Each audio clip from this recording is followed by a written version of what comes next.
Softball season is complete, but next on the high school championship calendar is baseball, and our own Kelly Price is the baseball guru around these parts. Kelly, talked a lot about Green Bay Preble, unbeaten heading into state, but there's another team to keep an eye on in Division I as well. That's right, Chris. There's a lot of history in Kimberly, from the paper mill past to its athletic prowess as an athletic department, but this year's baseball team is out to prove it's here to write its own legacy. It all seems to be coming together for the Papermakers. Solid defense anchored with dependable pitching, and now Coach Ryan McGinnis thinks they're hitting better than the first 3/4 of the season combined.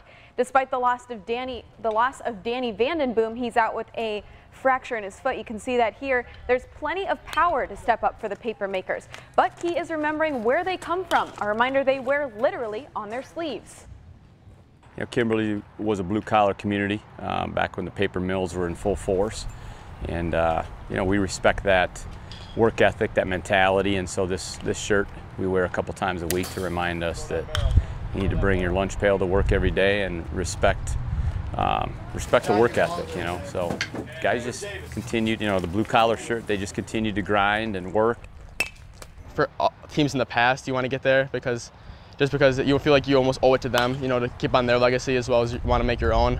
Our goal is to win the state championship. That's been our goal since you're a kid. You always want to win the state, go to Fox City Stadium, and I feel like that's our ultimate goal, is just to win 3 and come home state champs.